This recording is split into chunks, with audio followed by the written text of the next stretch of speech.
Ito ang reading mo, Sagittarius. Welcome back to our channel. Naway nasa mabuti kayong kalagayan while watching the channel. This sa channel reading, kayo nang bahalang magpalit-palit ng situation nyo sa reading ko.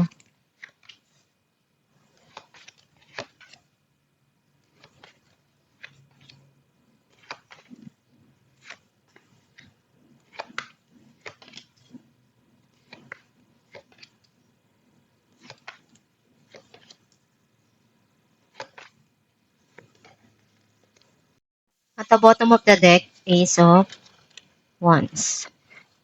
I feel like ang nasisense ko na energy mo, meron ka ditong gustong simulan na bagong project or opportunity na alam mong masaya ka dun kapag nagawa mo or andun yung passion mo. Some of you pwedeng may magsisimula dito na connection sa isang relasyon na magkakaroon ng magandang communication, spark dun sa relasyon na yon. Ang mensahe ng card mo, marami kang pinagdaanan na pagsubok sa buhay at marami ka ring nakuha na aral doon. Iyon yung nagsilbing inspirasyon para sa'yo na magpatuloy sa buhay. May mga gumugulo sa isipan mo at sometimes andun yung nararamdaman mong kalungkutan deep inside of you. Tinatry mong kalimutan pero nahihirapan ka.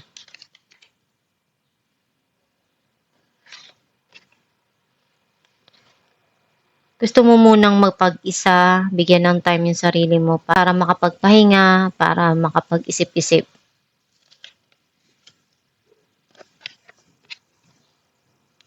Merong magandang balita na darating or may hinihintay ka na nasa malayo or may hinihintay ka dito na bumalik. Some of you may gusto kang umpisahan na gawin, pero pinag-iisipan mo kung ano yung magandang paraan dun.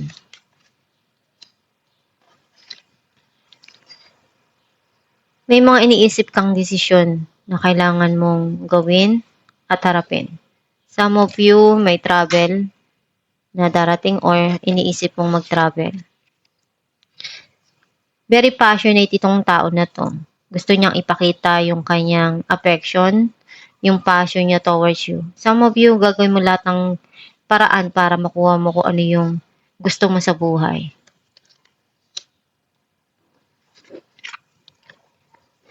Iniisip mo kailan kaya darating yung mga bagay na ginawa ko, mga pinaghirapan ko. Kailan kaya yung time na aanihin ko naman yung mga bagay na pinaglaanan ko at pinaghirapan ko din.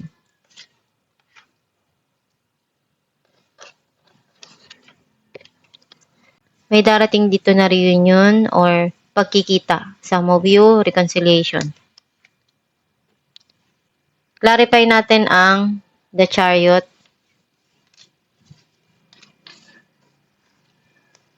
Two of Swords and Two of Pentacles. Yung mga pinagdaanan mo na yun, na-overcome mo. Kahit na sobrang hirap at bigat ng mga problema na kaya mong malagpasan. Andun yung tinitimbang mo kung minsan kung ano yung dapat unahin at dapat na isang tabi muna. And pinag-iisipan mong mabuti kung ano yung mas magandang paraan doon. Clarify natin ng Four of Swords. Ten of Wands and the Tower. May mga responsibilidad ka dito na iniisip mo na kailangan punuan mo palagi. Pero napapagod ka na eh. Nababurnout ka na.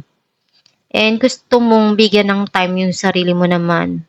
Ibigay naman yung panahon para sa sarili mo. Kasi nakakalimutan mo na yung sarili mo. And meron ditong nagkaroon ng end, yung situation. Meron ditong darating na panimula para sa'yo. Clarify natin ng Three of Wands, King of Wands, and Nine of Cups. May gusto ka dito na darating na matagal mo nang hinihintay. Andun yung passion mo. And gustong-gusto mo talaga 'to na makuha, matagal na. Clarify natin ng Seven of Pentacles. Three of Wands and King of Swords. Itong tao na 'to, maaring may connection dito na nasa malayo or long distance na relationship. Kasi inisip niya na ang dami niyang ginawa, binigay niya lahat, pero bakit walang bumabalik? Kailan kaya darating yung panahon na ako naman yung nandun sa sitwasyon na yun? Ako naman yung binibigyan at pinupunuan kung ano yung gusto ko. Some of you may mga kailangan ka dito na desisyon na harapin at pag-isipan ng mabuti kung ano yung tamang paraan para makuha mo kung ano yung gusto mo.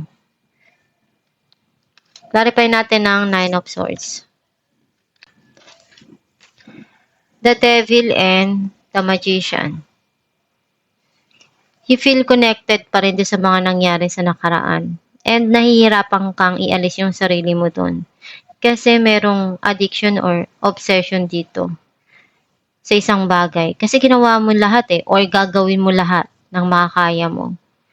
Hindi mo kasi makayang iwanan kung ano yung mga memories dun sa nakaraan. Kaya ginagawa mo pa rin lahat ng paraan para maibigay or mapunuan kung ano yung gusto mong ibigay or gawin dun sa sitwasyon na yun. Some of you, gusto mo nang kalimutan yung mga nangyari sa nakaraan and gagawin mo lahat ng paraan para maialis mo yung sarili mo dun sa mga nangyari na yun, sa sitwasyon na yun.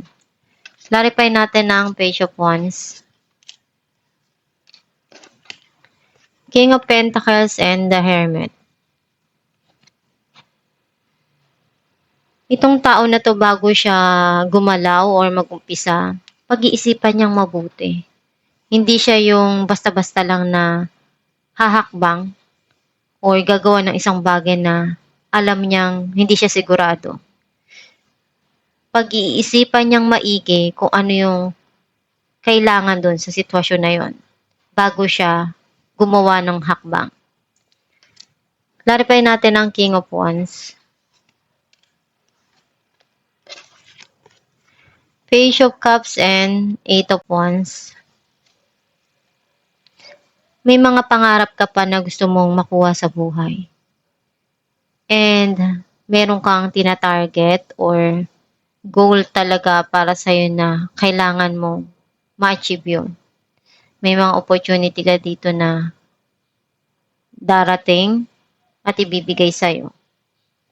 It depends sa'yo kung paano mo i-handle at paano mo gagawin yung paraan para makuha kung ano yung gusto mo.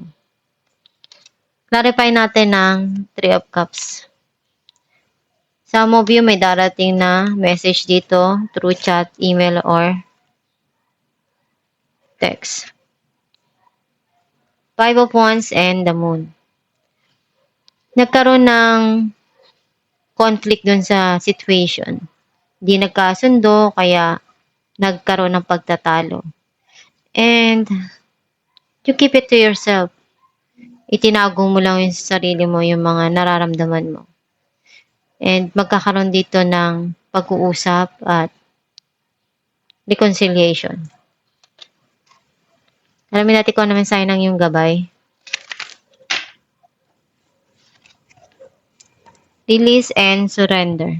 We shower you with blessings of our radiant love. Open your arms and release the challenges that you have held tightly gripped within your hands. Open your hands, arms, and heart to our love and assistance. Ang mensahe ng iyong gabay na kailangan mong pakawalan na yung nararamdaman mong bigat sa puso mo, sa isipan mo. Kasi kung nananatili dyan sa isipan mo, sa sarili mo yung burden na yan, mas lalo kang mabibigatan. Kailangan mo ng isuko yan sa Diyos Ama, ipagdasal mo kung ano yung nararamdaman mong pain at pakawalan mo na. Para maramdaman mo naman na meron ng darating para sa'yo. Para dumating na yung mga bagay na gusto mo. Kung ano kasi yung nararamdaman mo, iniisip mo, iyon din yung naa-attract mo. Kaya palagi mong iisipin na maging masaya ka, maging positibo sa mga gusto mong mangyari sa buhay mo. At alisin mo na yung mga masasakit na nangyari sa nakaraan para dumating naman kung ano yung mga gusto mong ma-attract sa buhay. And magdasal ka lang palagi para magabayan ka ng Diyos dun sa gusto mong path. And kung ano man yung mga pinagdaanan mo na problema sa nakaraan, gawin mong inspirasyon yun, yung mga nangyari na yun sa nakaraan. And gawin mo palagi yung makakaya mo para malagpasan yung mga pagsubok na dumarating sa buhay mo. And ibigay mo lang yung best mo. At itong yung reading sa guitarist, kung nakaresonate ka, kindly comment down below. Thank you for watching.